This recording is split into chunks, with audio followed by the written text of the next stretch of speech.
आज हम different communication terminologies discuss करेंगे। Number 1, data rate.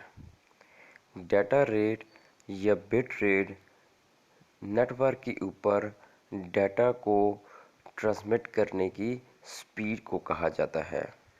यानी हम किस स्पीड से नेटवर्क के ऊपर या इंटरनेट के ऊपर डाटा को ट्रांसमिट कर रहे हैं, हम कितने 0-1 ट्रांसमिट कर रहे हैं। फॉर एग्ज़ाम्पल, अगर हमने अपने घर में इंटरनेट लगाया हुआ है और उसकी स्पीड 1 MB है, तो इट मीन्स 1 सेकंड के अंदर 1 MB डाटा ट्रांसमिट हो रहा है।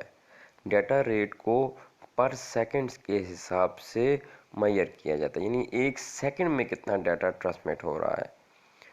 1 MB मीन कि 1024 kbps 1024 जो है वो KB मिलके 1 MB बनता है।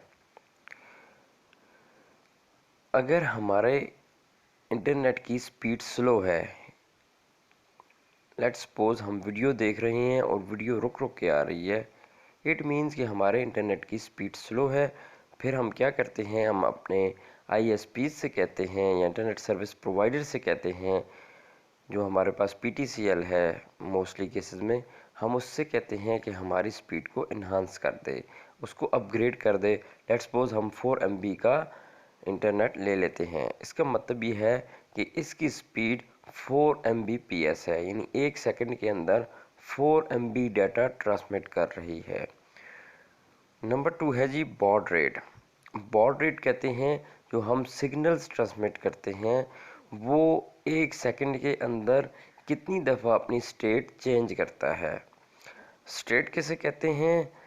अब सिग्नल्स की 2 स्टेट्स होती हैं, एक हाई स्टेट होती है, एक होती है लो स्टेट।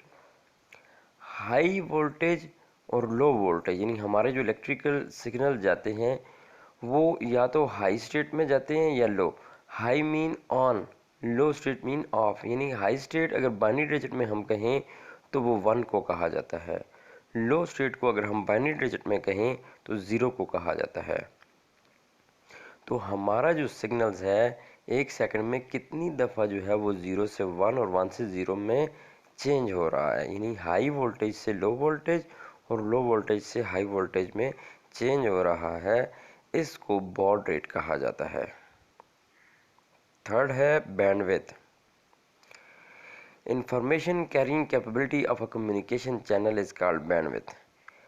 हमारा जो कम्युनिकेशन चैनल है, अगर उसकी बैंड विड्थ ज़्यादा है, यानी विड्थ कहते हैं, विड्थ किसे कहते हैं, देखें जब हम रोड देखते हैं, अगर उसकी विड्थ ज़्यादा है यानी वो कुशादा है, ज़्यादा खुला है, तो उसमें ज़्यादा गाड़ियाँ एट अ टाइम ट्रैवल कर सकती हैं।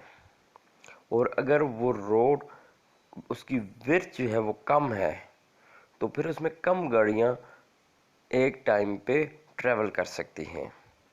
तो अगर बैंडविड्थ ज़्यादा होगी तो फिर स्पीड भी ज़्यादा होगी, अगर बैंडविड्थ कम होगी तो स्पीड कम होगी।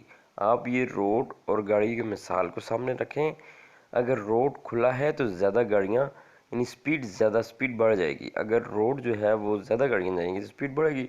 अगर रोड तंग है तो फिर जो है वो स्पीड कम हो जाएगी। अब बैंडविड्थ, अगर हमारे जो कम्युनिकेशन चैनल है उसकी बैंडविड्थ ज़्यादा है तो ज़्यादा data at the same time travel कर सकता है। मसलन जो वॉइस बैंड है इसमें 56 किलोबिट पर सेकंड जो है वो डाटा ट्रैवल कर सकता था। मीडियम बैंड जो है, इसमें जो बैंड है मीडियम लेवल की है, तो इसमें 56 से लेकर 264 kbps तक डाटा ट्रैवल कर सकता है। अब जो ब्रॉड बैंड है इसमें टेराबिट्स तक डाटा ट्रैवल कर सकता है।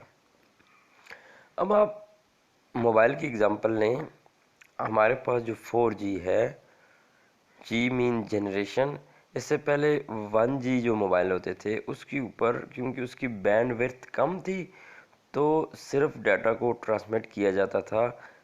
उसके बाद जब लेकिन कम डाटा ट्रैवल होता था। उसके बाद जब 2G टेक्नोलॉजी आई तो उसमें हम टेक्स्ट भी फिर भेज सकते थे, विड्थ थोड़ी ज़्यादा हो गई, बैंडविड्थ थोड़ी बढ़ गई। उसके बाद 3G टेक्नोलॉजी आई। 3G टेक्नोलॉजी में जो है वो हम इंटरनेट भी यूज़ कर सकते थे, लेकिन स्पीड थोड़ी कम थी। उसके बाद 4G आई, उसकी विड्थ बढ़ गई। जब विड्थ बढ़ी तो ज़्यादा डाटा 3G के कंपैरेटिवली ज़्यादा डाटा को ट्रांसमिट किया जा सकता था। और अब जो टेक्नोलॉजी आ रही है 5G, या कुछ जगहों पे लॉन्च भी हो चुकी है।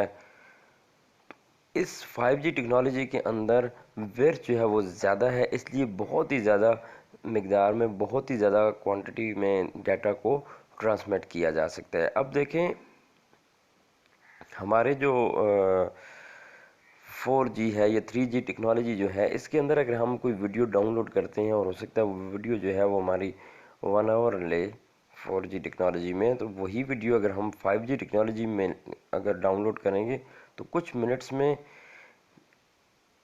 वही वीडियो डाउनलोड हो जाएगी। यानी इतनी जो है वो स्पीड इतनी ज़्यादा फास्ट हो जाएगी। किस वजह से? बैंडविड्थ ज़्यादा होने से। जब विड्थ बढ़ेगी तो स्पीड फिर बढ़ेगी, ज़्यादा डाटा को at the same time transmit किया जा सकेगा। तो विड्थ बैंडविड्थ किसे कहते हैं कि कम्युनिकेशन चैनल की अगर विड्थ बढ़ेगी, बैंडविड्थ बढ़ेगी, तो ज़्यादा डाटा ट्रैवल किया जा सकता है। उसके बाद लास्ट है जी signal to noise ratio. Signal to noise ratio means के जो सिग्नल्स हम भेज रहे हैं उसमें नॉइज़ की क्या रेशो है, यानी कि क्रॉप्टेड सिग्नल्स कौन से हैं।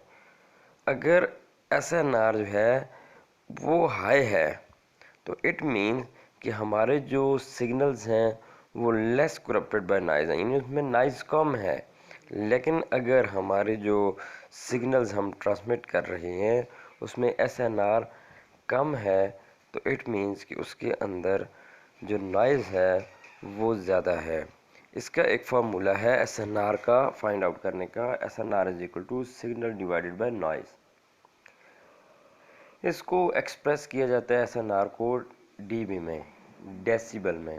अगर डेसिबल हाई है तो इट मीन कि नॉइज़ उसके अंदर कम है, लेस करप्टेड बाय नॉइज़ है सिग्नल जो हमारे हैं।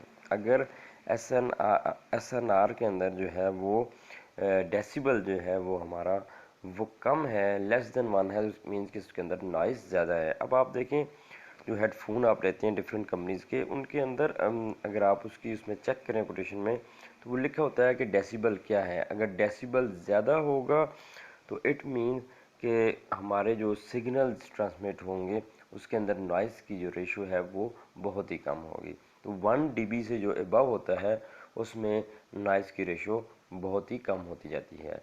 लेकिन 1 dB से या डेसिबल से अगर कम है तो इट मीन्स कि इसके अंदर जो है वो नॉइज़ ज़्यादा ट्रांसमिट होंगे इस डिवाइस के अंदर। तो ये था जी सिग्नल टू नॉइज़ रेशो, और ये हमारा आज का जो टर्मिनोलॉजीज थी उनको हमने डिस्कस किया।